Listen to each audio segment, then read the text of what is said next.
Hello बच्चों, let's read the question. The question says consider the following statements. हमें यहाँ पे क्वेश्चन के अंदर दो स्टेटमेंट गिवन है, फर्स्ट एंड सेकंड। हम इन दोनों को रीड करना है, समझना एंड लास्ट में बताना है कि इन दोनों में से कौन सा करेक्ट ऑप्शन होगा, कि दोनों स्टेटमेंट हमारी करेक्ट है, दोनों इनकरेक्ट है या फिर कौन से करेक्ट है। सो क्वेश्चन फर्स्ट के जो हमें स्टेटमेंट गिवन है, that amino acids are amphoteric in their function. Amino acid कैसी होती है अपने नेचर के अंदर, अपने फंक्शन के अंदर एम्फोटेरिक होती है। नेक्स्ट हमें यहाँ पे स्टेटमेंट में क्या गिवन है, all amino acids are necessary for our body.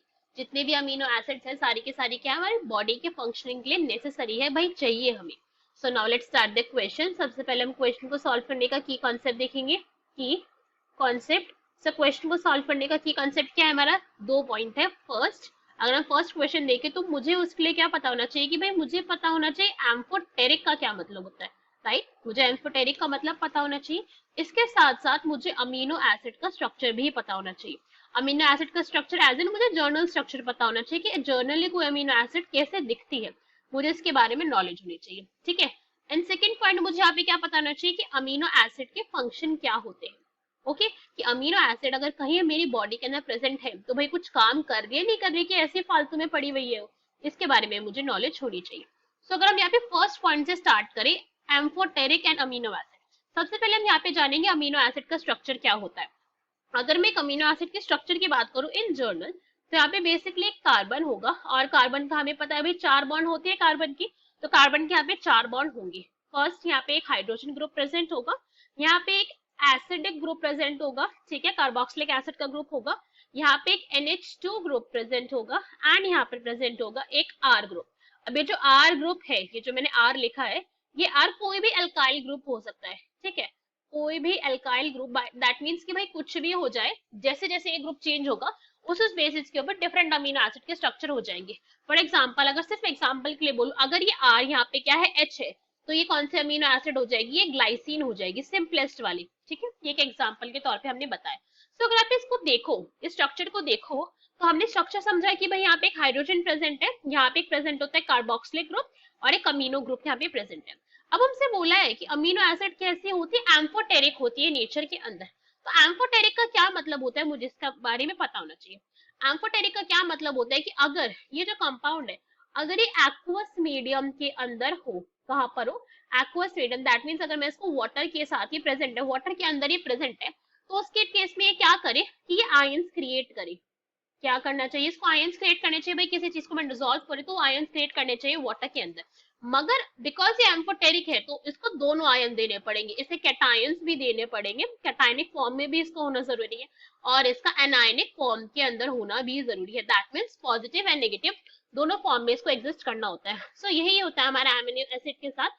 जब ये किसके अंदर होता है, जब ये होता है वाटर के अंदर, ठीक है, वाटर एक्वस मीडियम के अंदर इसकी प्रेजेंस है, तो यहाँ पे जो हमारा अमीनो एसिड है उसका स्ट्रक्चर कैसे चेंज हो जाता है, जो हमारा COO है, ये H ग्रुप को लूज कर देता है और बन जाता है COO माइनस, ठीक है। यहाँ पे इसने क्या करा, नेगेटिव ग्रुप अटेन कर लिया।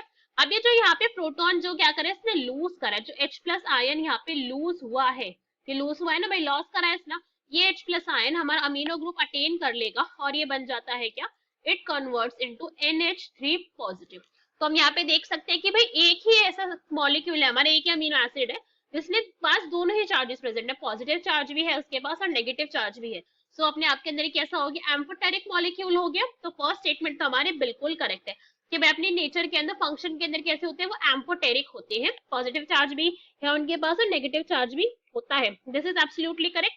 अब हमसे क्वेश्चन स्टेटमेंट में बोला गया था कि उनके फंक्शन क्या है, कि अमीनो एसिड हमारी बॉडी के अंदर नेसेसरी है। अब इस पॉइंट को अगर हम समझे कि भाई अमीनो एसिड बॉडी के अंदर नेसेसरी है कि नहीं है, तो बिल्कुल नेसेसरी है, बहुत ज्यादा नेसेसरी है। हम इस पॉइंट को जानते हैं, हमें पता है हमारी बॉडी के अंदर इन टोटल कितनी होती है, 20 अमीनो एसिड प्रेजेंट है, इन टोटल बोला जा रहा है, ठीक है। ये जो 20 अमीनो एसिड है, they are very very essential. Essential as in जितने भी आप देखोगे आपके प्रोटीन्स बनते हैं, प्रोटीन्स के लिए जो है मोनोमर्स क्या होती है, अमीनो एसिड ही होती है। और प्रोटीन हमारी बॉडी का क्या है, बिल्डिंग ब्लॉक है। अगर प्रोटीन नहीं होगा तो भाई सेल मेम्ब्रेन कैसे बन जाएगी आपकी, बनी नहीं पाएगी। तो दिस इज वेरी इंपॉर्टेंट, एक पॉइंट हमें यहाँ पे पता चला। अमीनो एसिड बिकॉज प्रोटीन ही बना रहे हैं, प्रोटीन का मोनोमर्स है, तो प्रोटीन हमें पता है एंजाइम्स भी बनाते हैं हमारे, एंजाइम्स आर प्रोटीन्स, राइट। तो इसके लिए भी इनकी बहुत ज्यादा नेसेसरी मेटाबॉलिक एक्टिविटीज होना स्टॉप हो जाएगी। इसके अलावा अगर मैं बात करूँ तो कुछ हार्मोन्स भी क्या होते हैं, वो भी मेरे पेप्टाइड होते हैं नेचर के अंदर, प्रोटीनेशियस होते हैं, तो उसकी इसके लिए भी जरूरी है। तो हम क्या कह सकते हैं कि भाई जितनी भी अमीनो एसिड है हमारी बॉडी के अंदर, दे ऑल आर नेसेसरी, चाहिए ही चाहिए हमको। अब इस केस के अंदर क्या होता है, कई बार हम इस क्वेश्चन को एक तरीके से ऐसे गलत इंटरप्रिटेट कर लेते हैं। इसमें हमसे क्या बोले, और amino acid are necessary in our body, जितनी भी अमीनो एसिड्स हैं हमारी बॉडी के अंदर नेसेसरी होती है। कई बार बच्चे इसको क्या इंटरप्रिटेट कर लेते हैं कि हमसे बोला जा रहा है कि हमारी जो अमीनो एसिड है वो नेसेसरी को समझ लेते हैं कि भाई नेसेसरी का पॉइंट को हम एसेंशियल से कंसीडर कर रहे हैं। किससे इसको इंटरप्रिटेट कर लेते हैं कि भाई हमसे एसेंशियल के बारे में पूछा जा रहा है। इस पॉइंट को हमें ध्यान रखना है। Essential and non essential amino acids भी होती है, मगर एसेंशियल एंड नॉन एसेंशियल किस बेसिस पर है कि भाई मुझे उनको मेरी डाइट के अंदर लेना है कि नहीं लेना है। अगर कोई चीज जो है मेरी बॉडी के अंदर सिंथेसाइज नहीं हो रही है, बॉडी के अंदर अगर कोई मेरी amino acid, A stand for amino acid, अगर उसकी सिंथेसिस नहीं हो रही है तो मुझे उसको डाइट के अंदर लेना पड़ेगा। तो वो एसेंशियल है कि भाई खाने के अंदर बाहर से लो, किसी और सोर्स से लो आप इसको, बिकॉज बॉडी आपके सिंथेसाइज नहीं कर रही है उसको। और अगर मैं बोल रही हूँ कि कोई अमीनो एसिड मेरी कैसी है, नॉन एसेंशियल है, नेसेसरी अब भी होगी वो। नॉन एसेंशियल का क्या मतलब हो गया कि मेरी बॉडी अब इसको सिंथेसाइज कर रही है, तो मुझे बाहर से किसी आर्टिफिशियल सोर्स से इसको लेने की जरूरत नहीं है। मगर हर अमीनो एसिड सारी के सारी कैसी है, ऑल आर नेसेसरी। सबके लिए बोला गया है पॉइंट कि जितनी भी अमीनो एसिड है सारी की सारी कैसी होती है, नेसेसरी है, भाई चाहिए ही चाहिए आपको सारी अमीनो एसिड। ओके, तो अगर हम देखें तो हमारी फर्स्ट स्टेटमेंट है वो भी ट्रू है, और जो हमारी सेकंड स्टेटमेंट है दिस इज ऑल्सो ट्रू। तो क्वेश्चन का करेक्ट आंसर हो जाएगा that will be C, both statement first and second are correct. Hope you understood it well, best of luck, thank you.